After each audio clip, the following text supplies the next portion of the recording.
Welcome to The Interest. I'm Christine Stewart. Today, Bill Bodnar is joining us for Master the Markets. And later, our own Andrew Berman and Vincent Valvo are heading into the ring for cage match.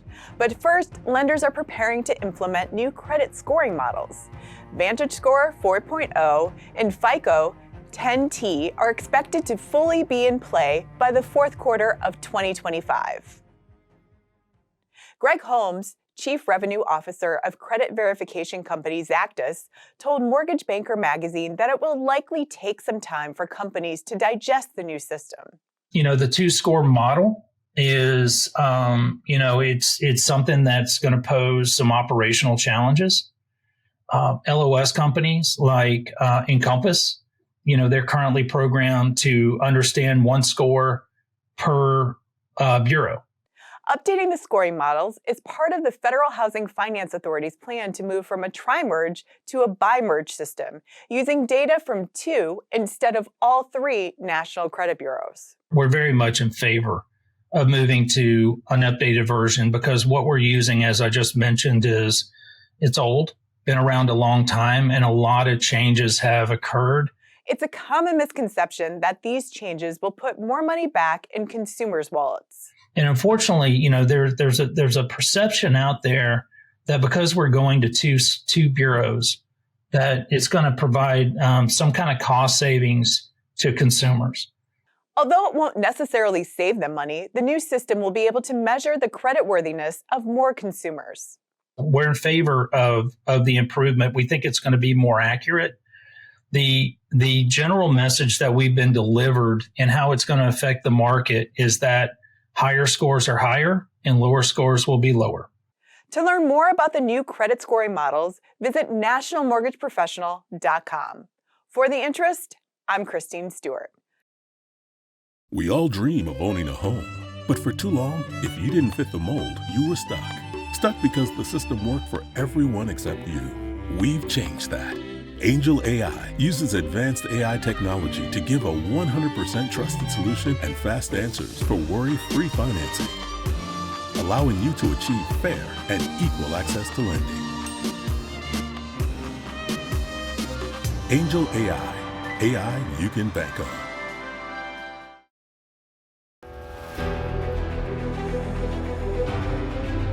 Hello, and thanks for tuning into our Master the Market segment. So the word this week is confidence. Last week, Fed Chair Powell said they're not confident, the Fed, that inflation is moving sustainably towards their target of 2%.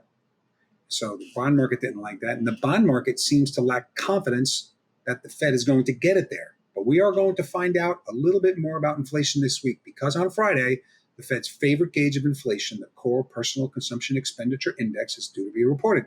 It's supposed to come out at 2.7%, which is 1/10 lower than the previous reading, heading in the right direction, but that's the reading the Fed wants to see it too. Obviously, if it misses 1/10 higher or lower, we know that's going to bring a lot of noise. And if that were not enough, the Fed once again has, or I should say the Treasury has a bunch of auctions coming, $183 billion worth of paper set to hit the market. And we know what happened back on April 10th at that last bad auction. Hope this finds you well. Have a terrific week and be careful out there. Bye for now.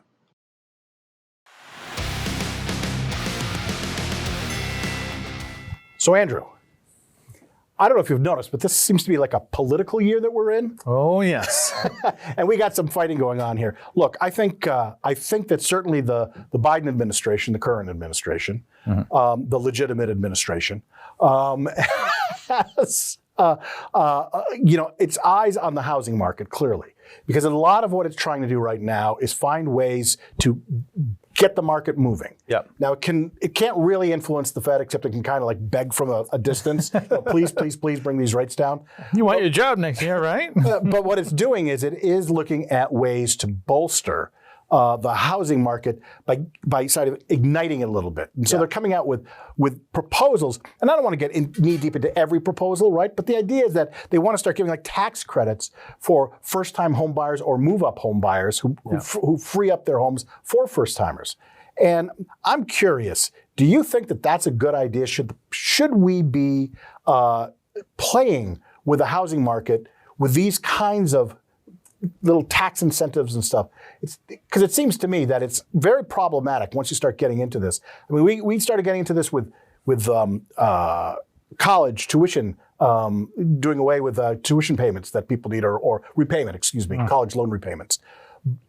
Is this a good idea for an industry that clearly needs people to come in, or are we setting ourselves up for future failure as a democracy, as a government, because we're now trying to move the market artificially?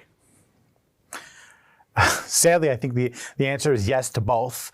Being actually in the mortgage business, I want to see our industry grow. And I've seen the benefits of home ownership. And generally speaking, our government has basically two levers to be able to pull us out of an economic collapse.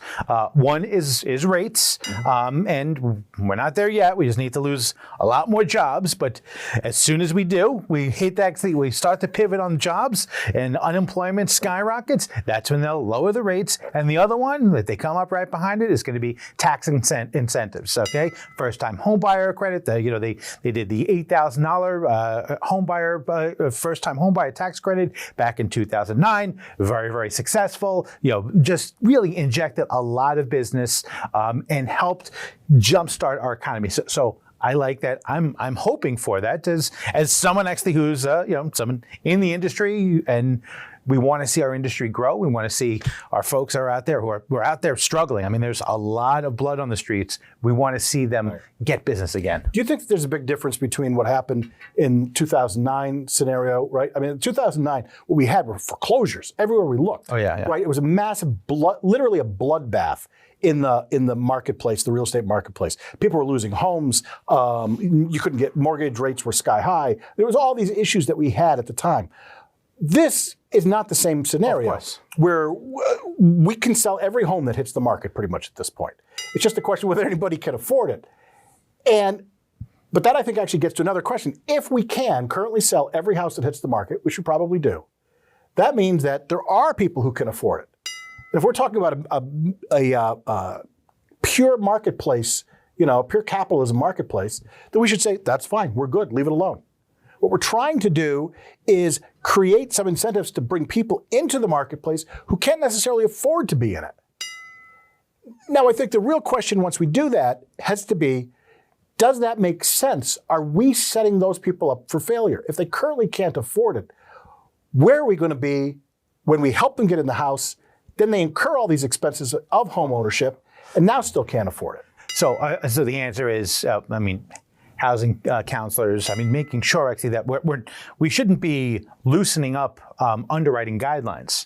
But there are people who are financially making the decision saying, hey, this just doesn't make sense for me right now. It's not a good decision. So they're not hitting the trigger on it because the financially doesn't make sense. So I think actually by putting these things in place, and there are some of the proposals out there, while I would benefit from a move-up opportunity. I know a lot of people would benefit from a move-up opportunity. Maybe that's not where we should be focusing on. It should be the first-time home buyer, giving those people the ability, but doing it in a responsible way, making sure that we're not cutting underwriting guidelines to be able to do this. I just wonder if we're talking fiscal responsibility for our government as well, whether it makes sense for us to be giving tax credits, which is going to give up tax revenue at a time when we are trillions of dollars in debt, to try to jumpstart people into a marketplace that is already full. Yeah. So, from an overall government fiscal responsibility standpoint, I'm not sure this is the best thing to do. I do understand that from an economic standpoint of just people who are in the industry going, anything we could do to put people into this, I think it's great. I do sometimes, look, I think our industry often tends to skew maybe more fiscally conservative. Mm-hmm. And the people who are in this will say, oh, we want government to back off and we don't want it to be as involved unless they're helping people buy stuff from Yes. me. If they're helping people buy stuff from me, then that's the kind of stuff we should be doing. I know that there's pluses and minuses in all of this. We only have a short amount of time. But I do think it's interesting to see all of a sudden these things are percolating. It is an election year. Mm-hmm. And I think that certainly the government is going to I think the current administration, as any administration in power would probably want to do, they're going to do everything they can to juice this economy to make sure that it looks pretty good come November.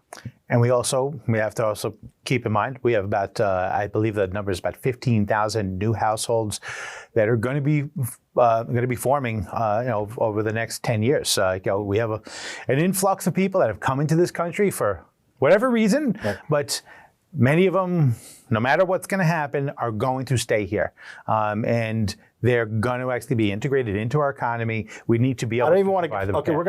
we're gonna top this off right here because I know what's going to happen is in the comment section. We're gonna have all sorts of people saying, if you're saying, how did they get here? Well, how about we don't give them complimentary housing when they get here? That's going to help us stop it. I'm not saying I agree. I'm just going to say you're starting another firestorm of stuff. You're starting another frickin' cage match, my friend. Okay. All right, there you go. I'm going to declare victory on this one. Wait, victory? No, of course not. For more on these and all of today's top stories, go to nationalmortgageprofessional.com.